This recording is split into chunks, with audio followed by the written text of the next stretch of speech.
Who let him cry like that? Preston Vale's voice thundered through the marble corridors, sharp enough to stop the clocks. The cry had pierced the stillness of the mansion, and now, so had he. Maya William froze mid-swipe of the window pane on the second floor, her microfiber cloth still damp in her hand. She had only been working in the Vale estate for 5 days, assigned to routine cleaning on the east wing. No one ever mentioned the 5th floor. In fact, most of the staff avoided it like it was cursed. But that sound, the shrill, cyclical sobbing that now rose again, wasn't something she could ignore. It wasn't a hungry cry. It wasn't sleepy or cranky. It was the sound of panic, the kind that clawed from the inside out. "Miss," the butler called from downstairs. "Stay clear of the upper wing." She didn't answer. Maya climbed the final steps, heart racing. At the end of the hallway, behind a partially open door, flickering light pulsed from a sensory projector. A boy, maybe 7, sat curled on the carpeted floor, rocking violently, hitting his forehead in rhythm against a bookshelf. No supervision, no comfort, just pain and repetition. She paused at the threshold. Everything in her said to turn back. But something deeper, something old and buried kept her rooted. Her brother, Germain, used to do the same thing. Same rocking, same sound. She remembered it vividly. Under the dinner table, arms tight across his chest, face streaked with tears no one could understand. Maya stepped softly into the room and crouched several feet away. "Hey, sweetheart," she whispered, voice barely audible over his cries. "I'm not going to touch you. Just sitting right here." The boy didn't respond, but his movement slowed, slightly. She kept her hands in sight, palms up. Then, slowly, she lifted one hand and traced a simple sign across her chest. Safe, a motion she hadn't used in years. One her grandmother had taught her to calm Germain when words failed. The boy glanced at her, just a flicker, then resumed rocking. A sharp voice cut through the air behind her. "What the hell are you doing?" Maya turned quickly. Preston Vale stood in the doorway, a towering figure of tailored precision and barely contained fury. In one hand, he clutched his phone. The other gripped the doorknob like it might snap under his fingers. "I'm sorry, sir," Maya said, standing instinctively. "I heard him crying and—" "Who gave you permission to be in this room?" "No one. I thought he might be in danger. Step away from my son." Her muscles stiffened, but she obeyed. Carefully, she stepped aside as Preston strode toward the boy.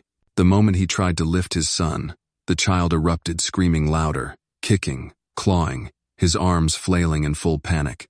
Preston struggled to hold him, shocked by the intensity. "What's wrong with him?" he muttered. "Why does he?" "May I?" Maya said gently, stepping forward again.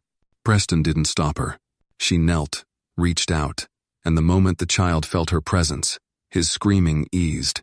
He twisted toward her and collapsed into her arms like he'd been waiting for her all along. His small hands gripped her sleeve. He buried his face in her shoulder. The silence that followed was absolute. If this moment touched your heart, give Maya a like. She didn't save him with words, but with quiet empathy. And tell us in the comments where you're watching this from. You might not be the only one nearby feeling the same warmth right now. Preston stared, stunned. "How? What did you do?" "I didn't do anything, sir," Maya said softly. "I just listened and signed." You know sign language?" "A little. My brother, he's nonverbal autistic. This used to help him calm down." Preston's posture shifted almost imperceptibly. His suit looked suddenly too tight for him. His presence, so forceful a minute ago, was now suspended like he didn't know what to do with himself. "What's your name?" he asked. "Maya. Maya William. I clean the East Wing." "You're not a therapist?" "No, sir. Just a cleaner." "Ah." He watched her hold his son like it was the most natural thing in the world. "Can you stay a little longer today?" Maya nodded, still swaying gently with the boy in her arms. "Yes, sir," she whispered. Preston turned, walking slowly out of the room. For the first time in months, the house was still. No echoes of pain, no tense footsteps, no slammed doors. Just a boy and a stranger now, not so strange, wrapped in quiet understanding. And though Preston didn't say it, the look on his face said everything. Something had shifted. Something was beginning. The sun had dipped lower by the time Maya descended the stairs again. her back slightly aching from holding the boy for so long. Elisha had heard Preston call him that once Chad finally drifted to sleep in her arms, his face pressed into the curve of her shoulder like he belonged there.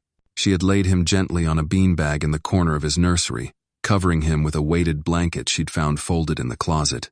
He hadn't stirred. Now, the grand mansion felt heavier than it had when she first entered it. Each chandelier sparkled but felt cold. Each marble tile under her feet clicked like a reminder that she didn't belong. She was a cleaner. A temp, no less. And she had just broken a major boundary. She turned toward the service hallway, expecting to be dismissed, maybe even terminated on the spot. "Miss William." The voice came from behind her, clipped and clear. She turned and found Preston Vale standing at the end of the corridor, arms crossed, his expression unreadable. He was no longer holding his phone. Instead, he held a small notepad, a legal pad, the kind that usually came out when something official was about to happen. Maya straightened instinctively. "Yes, sir? In my office, please." Her heart sank a little. She nodded and followed him down the long hallway, through a set of double doors into an office she had only ever dusted from the outside. It was immaculate, modern, and sparsely decorated. Dark wood shelves held books with uncreased spines. A wall of windows looked out over the private garden. On the far end sat a massive desk of polished oak. He gestured to the chair in front of the desk. "Sit." "One," Maya obeyed, folding her hands in her lap. Preston sat opposite her and remained silent for several seconds. He tapped a pen against the edge of the notepad. She could hear a grandfather clock ticking somewhere in the distance. It felt like a courtroom, and she didn't know if she was the witness or the accused. "You handled him like someone who'd done it 100 times, he said finally. "I haven't, not with him, just with someone like him." "Your brother?" "Yes, sir. Jermaine. He passed away 4 years ago. He was 10. Preston's eyes flicked up, and for a moment, something human passed across his face. "I'm sorry. Thank you." He was silent again. Then he leaned back in his chair. No therapist, no specialist, no trained professional has been able to calm Eli down like that. Not in 2 years. They all failed. And you just walked in there with a rag in your hand and fixed him. Maya's throat tightened. "I didn't fix him, sir. I just saw him." Ugh. That stopped him. The pen he'd been tapping fell still. "You saw him? Children like Eli. They don't need to be fixed. They need to be heard. You can't rush their silence. You have to be willing to sit in it with them." Preston blinked slowly. "You sound like someone who should be doing more than mopping floors." "I'm just someone who needed a job, sir. My grandmother's got medical bills, and this pays better than the diner." He looked down at his notes, then closed the notepad altogether. "I want to make you an offer." Maya blinked. "Sir? I need someone who can connect with Eli. Someone who can be consistent. Not another overqualified stranger with a clipboard and a 2-week contract. Someone he already trusts. I'm not a nanny. I don't need a nanny. I need you." She shook her head gently. "Sir, with all due respect, I'll double your pay," he said, not giving her the space to finish. "You'll stay in the staff wing. Private room. All expenses handled. Weekends off. Health insurance if you don't already have any. And you'll never lift a mop again." Maya felt her heart racing. The numbers danced in her head. That kind of money could mean real treatment for Grandma Loretta. No more skipped medications. No more stretching food stamps. But she also knew the risk. This wasn't just a job. This was a boyon with fragile patterns and even more fragile trust. If she accepted and failed him, it wouldn't be just another nanny leaving. It would be betrayal. I don't know if I can." Preston leaned forward, elbows on his desk. "Look, I've had behaviorists with degrees from Stanford, nannies from elite agencies, even a family counselor who charged $2,000 an hour. None of them lasted more than a week. You walked in, said nothing, and my son laid his head on your shoulder. I don't know what that is, but I know it's rare." Maya swallowed. "It's not magic, sir. It's just care. That's even rarer." She looked down at her hands, chipped nail polish and all. She thought about Loretta, about the quiet way she'd say, "Baby, if God opens a door, don't stand there arguing about the knob." "When would I start?" "Tomorrow morning. I'll have the room prepared tonight." Maya nodded. "Okay, I'll try." Preston stood and extended his hand. She shook it, small and firm. As she left the office, her mind was racing. She hadn't packed for a live-in job. She hadn't even told her landlord she was leaving. But beneath all that noise was something quieter, something she hadn't felt in a long time. Purpose. The next morning, Maya arrived with a small duffel bag slung over her shoulder and a cardboard box tucked under her arm. The housekeeper, Mrs. Green, led her to the staff quarters on the east side of the mansion, near the back garden. The room was simple but warm. A twin bed, a reading chair, a desk facing the window. "Mr. Vale had this redone last night," Mrs. Green said, handing Maya a keycard. "Said you were important. I'm just a helper." "Maybe. But he don't give spare rooms to helpers." Maya smiled politely and unpacked quickly. She kept her clothes on hangers and placed a small framed photo of Loretta on the nightstand. By 9:30 a.m., she stood outside Eli's nursery again. This time, when she entered, the boy was already awake. He sat on the rug, sorting colored blocks into 2 piles red and blue. "Morning, Eli," she said softly. He didn't look up, but he paused, just for a beat. She stepped closer, sat cross-legged a few feet away, quiet, non-threatening. After a few minutes, he nudged a red block toward her with his toe. She smiled. "Thanks." She pushed a blue block back. The game had begun. Hours passed like that. No words, just color, rhythm, repetition. At one point, she began to hum soft, low, familiar gospel tones. Eli didn't protest. In fact, he leaned in slightly, the way someone might toward a warm fire. Preston watched from the doorway in silence. He wasn't ready to say it out loud, but something about the way Maya sat there still and steady, not trying to fix or force made his chest ache in a way he didn't understand yet. Not grief, not fear, something else. Hope. Maya stood by the window of the nursery as dusk crept in, her arms loosely folded and her gaze fixed on the garden below. The day had passed more quietly than she expected. No screaming, no outbursts, no frantic running. Eli hadn't spoken, of course. He still moved in silence, mostly engaged with the wooden puzzles and color-sorting games she had laid out. But he had let her sit closer this time. He hadn't flinched when she sang a soft tune under her breath. He had even touched her sleeve once, briefly, when she reached across him for a blue triangle piece. That one small touch had lit something in her, a cautious, almost sacred kind of hope.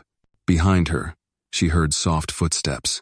She turned, just as Preston Vale entered the nursery. He wasn't in his usual suit, just a white shirt with the cuffs rolled in gray slacks. His face looked less carved than usual, a little softer around the eyes. "How was he today?" he asked, his voice quieter than the sharp bark she remembered from their first meeting. "Peaceful," she said, a faint smile lifting the corner of her lips. "No meltdowns, no biting or hitting. He was steady." Preston stepped farther into the room, his eyes on his son who was now lying on his stomach, carefully pushing a toy train along the track. "I don't know what you're doing," he muttered, "but it's working." "It's not a trick, Mr. Vale," she replied gently. "It's time. It's presence, and letting him lead." He nodded slowly, as if trying to understand a language he had never learned to read. "He used to love trains," he said suddenly. "Emma, me wife, used to take him to the railroad museum every other Saturday." Maya's gaze turned toward Preston. His face had turned toward the window now, eyes distant. "He hasn't asked to go since she passed," he continued, his voice low and even. "Not once." She didn't say anything, didn't push, just let the silence speak its part. "I thought we were doing okay," he went on. "After the funeral, I hired the best therapists money could find, enrolled him in every specialized program that accepted him. I spared nothing, but it only got worse. The tantrums, the fear of strangers, the screaming." He turned back to Maya. "And now, here you are, and he's calmer than I've seen in over a year." Maya shifted slightly. "Grief isn't something you treat like a flu, Mr. Vale. It's not linear. Not for you. Not for him." Preston didn't answer right away. Then he asked, "Do you think he remembers her?" "I think he feels her absence," she said, after a pause, "even if he doesn't know how to say it." He sat in the armchair by the bookshelf, elbows on his knees, looking at his son with something between guilt and awe. I was married for 10 years, he said suddenly. We met in college. I was rigid. She was jazz. She laughed too loud, danced barefoot on our balcony in the rain, made breakfast at midnight. Maya smiled. She sounds wonderful.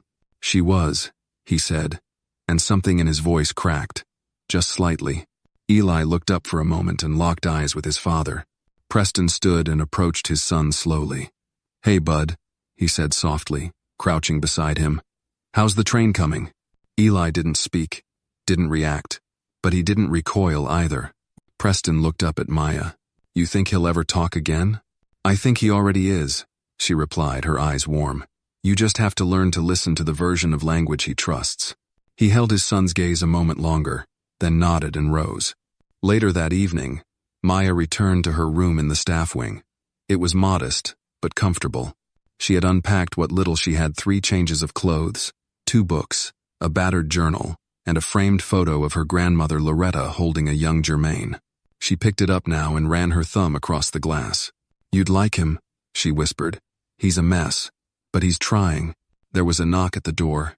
She opened it to find Mrs. Green holding a tray with a covered plate and a folded napkin. Mr. Vale says you haven't eaten since lunch, the older woman said, a curious note in her voice. He insisted you get a proper dinner. Maya blinked.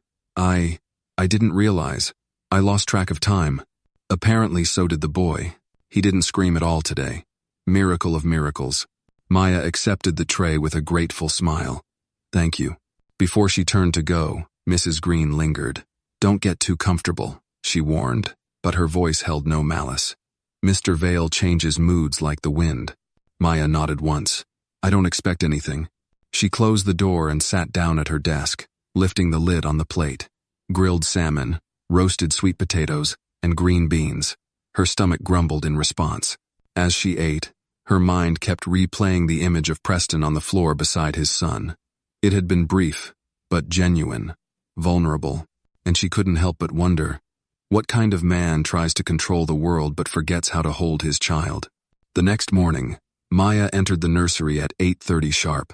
Eli was already awake, sitting by the window, tracing shapes on the glass with his finger. The sunlight cut a warm line across the carpet. Morning, Eli, she said softly, approaching slowly. He didn't turn, but he didn't stiffen either. She sat beside him, not too close. After a few quiet minutes, she took out a small whiteboard and a dry erase marker. I thought we could try something, she said gently. She drew a sun, then a cloud, then handed the marker to him. He stared at it for a long moment, then took it, slowly, and drew a crooked heart. Maya smiled, even as tears stung behind her eyes. From the hallway, Preston had stopped outside the door. He watched the moment through the crack in the frame, his hand hovering near the handle but not opening it. Something inside him was shifting, slowly, painfully, like an old hinge learning to swing again. He turned away before they noticed, but his thoughts stayed in the room. That night, he sat alone in his study with a glass of scotch he didn't drink. On the desk lay a file: Maya Williams' employee application, her background check, and a handwritten reference letter from her former manager at a diner in Queens. He read the note twice. She's not fancy, but she shows up early, works late, and never complains. She's kind, and she knows how to listen, even when people don't know how to talk. Preston folded the paper and leaned back in his chair. Outside, the wind stirred the trees along the stone fence. Inside, for the first time in months, the silence felt like comfort, not a void. In a house built by money, guarded by rules, and haunted by loss, someone had finally arrived who didn't try to fix the cracks. She simply sat beside them. And for Eli, and maybe for Preston too, that was enough to begin again. It had been nearly 3 weeks since Maya William had taken the job that wasn't hers to begin with, caring for the boy no one could reach. And by now, her presence in the Vale mansion had gone from anomaly to necessity. Each morning, she entered Eli's nursery with the same quiet ritual. No sudden movements, no grand gestures, just the steady rhythm of showing up. And in return, Eli began to offer more. He hadn't spoken, not once, but his eyes began to seek her out. He followed her with silent trust. He handed her objects, little things, a block, a button, a puzzle pieces, as if they were messages he didn't yet know how to write. That morning, Maya laid a new routine before him. She brought in a soft mat, some scented clay, and a series of cards with emotions drawn in bold, cartoonish expressions. "This one's happy," she said, showing the first card. "Happy like when the music plays." Eli took the card, touched it once, then looked up at her face. Slowly, he pressed the card to his own chest. "Yeah," she whispered. "That's right." When Preston came home that evening, the house felt different again. Not silent the way it had been for a year. Not empty but humming, faintly, with signs of life. In the kitchen, Mrs. Green had soft jazz playing from the tablet. The windows were cracked open. Somewhere upstairs a child laughed, not loud, not boisterous, but a quick, pure giggle that stopped him in his tracks. He dropped his keys onto the hallway console and followed the sound. Maya was kneeling on the living room carpet, a toy giraffe in one hand, a sock puppet on the other. Eli sat across from her, cross-legged, watching intently as the giraffe and the sock puppet mimed a silly fight over a cup of pretend tea. When the sock puppet fell over with a squeaky oof, Eli's mouth stretched into a full smile. No sound came, but his whole face lit up. Preston couldn't remember the last time he'd seen it. Maya noticed him in the doorway. She straightened quickly, brushing lint from her slacks. "Mr. Vale, I didn't hear you come in." He walked in slowly, still looking at Eli. "Was that him laughing?" She nodded. "Sort of. No sound. But he's getting close." Preston crouched beside his son. "Hey, buddy," he said. Eli didn't retreat. He didn't flinch. He reached out and touched his father's shirt, briefly, before turning back to the toys. Preston felt his throat tighten. "He's trusting you more," Maya said softly. Preston nodded, but didn't look away from his son. He used to play with Emma like that.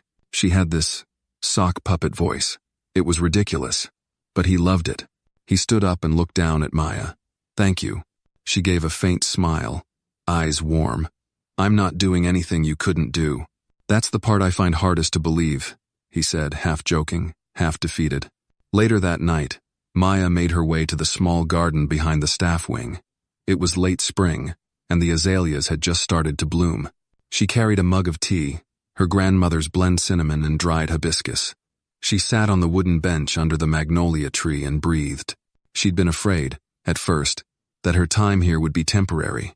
That one wrong word, one wrong moment, would send her back to mopping floors. But Preston hadn't just tolerated her, he'd started seeking her out. At first only about Eli, then about meals, then books, and lately, just conversation. She didn't fool herself into thinking she belonged in his world. He was white, wealthy, powerful, and guarded. She was none of those things. But when they talked, truly talked, there was something level in it, human. The garden gate creaked behind her. She turned. Preston stood in the moonlight, holding 2 mugs. "I thought you might like chamomile," he said. She blinked, surprised. "That's very thoughtful." I figured it's either that or more bourbon. And you don't strike me as a bourbon before bed person." She chuckled. "Number. That would put me straight on my back." He sat beside her, not too close. "You come out here every night?" "When I can't sleep." "Same." They sipped in silence for a moment. "I've been meaning to ask," he said, his voice quieter now, more careful. "Your brother, what happened?" She exhaled, slow. "He had a seizure. Complications from an infection. He passed in the hospital while I was filling out paperwork for insurance." Preston looked at her. "I'm sorry." "Thank you." He was the only person in the world who saw me without expecting anything back. He was quiet, then said, "That sounds like Eli." "Yeah," she said softly. "It does." Another pause. Preston ran a hand through his hair. "You make this look easy, but I know it's not. I know I'm difficult, that this house can be cold, that Eli's challenges can be overwhelming." She turned to him. "You're not difficult, Mr. Vale. You're just grieving in the only way you know how." His eyes met hers. "Call me Preston, please." She hesitated, then nodded. "Okay, Preston." A gust of wind rustled the branches. The lights from the second floor glowed softly through the windows. Somewhere above them, Eli stirred in his bed. "I want to learn," Preston said suddenly. "I want to know what you know. About him. About how to reach him. Maya's heart beat faster. You're already halfway there. Number I watch you with him. The way you read his cues. The way you understand what he needs before he asks. I don't have that instinct. You don't need instinct, she said. You need willingness. And he'll teach you if you're patient enough to listen. He looked at her. And for a moment, something shifted in the air between them. I want to try, he said. And for the first time, Maya saw not the CEO, not the man with perfect posture and calculated words, but a father uncertain, flawed, and finally ready. The next day, everything changed. Maya led a small lesson in the living room. Simple sign language. More. Stop. Help. Love. Preston joined them, clumsy but earnest. Eli watched, then copied. At one point, Preston signed more, and Eli responded with a half-formed version of the same gesture. Preston's eyes filled, but he didn't say a word, just nodded, smiled, and reached for his son's hand. Later that evening, Maya wrote in her journal by the window, recounting the moment. He's coming back to his son, she wrote. Not as a savior, not as a fixer, but as a father learning a new language, one built on silence, trust, and steady hands. She looked up as a knock came at her door. Preston stood outside, holding a book. I found this in Emma's things, he said. It's about parenting children with sensory disorders. I thought you might want to read it together. She took it gently. I'd like that. And then he added, before walking away, thank you for staying. That night, Maya sat on her bed, the book in her lap and the memory of Jermaine warm in her chest. She wasn't just staying. She was building something. Slowly, quietly, like Eli's laughter, like trust, blooming between unlikely hands. The early summer light streamed through the nursery windows, casting golden beams onto the wooden floor. Maya sat cross-legged across from Eli, gently encouraging him to press different animal shapes into a soft patch of kinetic sand. It was part of their morning routine, now sensory time before breakfast, a calm, consistent way to ease him into the day. Eli didn't speak, but he responded more and more with eye contact, small gestures, even tentative smiles. When Maya sang softly, he swayed. When she laughed, he tilted his head to watch her longer. And once, when she reached for the sand mold he liked, he touched her wrist and pushed it gently toward her. Thank you, she whispered. He didn't respond, but his fingers brushed her palm in reply. Preston had begun joining these sessions 3 times a week. He no longer hovered in the background, arms folded and unreadable. Now, he knelt beside his son, mimicking Maya's gestures, learning the signs slowly but with deep concentration. Cow, Maya signed that morning, forming the horns with her fingers. Eli didn't copy, but he stared, then pointed to the small cow figure on the mat and pressed it into the sand with surprising care. Preston laughed quietly but genuinely. He's getting it, he said. Maya smiled, then turned toward him. So are you. That afternoon, Preston invited her to walk the garden with him after lunch. Eli had fallen asleep in the sunroom, a blanket loosely wrapped around him and a stuffed bear held tight in one hand. Maya hesitated for a moment, unsure if this was still professional, but then followed him out, past the manicured hedges, down toward the old gazebo. They walked slowly, side by side. Preston had removed his jacket and loosened his collar. It was the first time she'd seen him without that ever-present armor. Eli's therapist called this morning, he said. I didn't mention it earlier because I wanted to see how today went. Maya looked up. Is everything all right? She said his developmental milestones are still delayed, but she noted significant behavioral improvements. He's beginning to trust again, Maya said softly. That takes more than therapy. That takes safety. Preston nodded, hands in his pockets. She also said, well, she asked what changed in the home environment. I told her it was you. Maya chuckled, brushing a braid back behind her ear. I'm just one part of it. He stopped walking and turned toward her. You're the part that matters. She met his eyes, and for a brief second, the world narrowed. The breeze slowed. The sound of birds faded. Preston's expression was different now, not the guarded, clipped detachment she'd come to expect, but something quieter, raw. Before Emma died, he began, his voice more gravel than usual. She said I was always 2 steps behind. that I never saw what was in front of me until it was too late. Maya said nothing, only listened. She handled everything,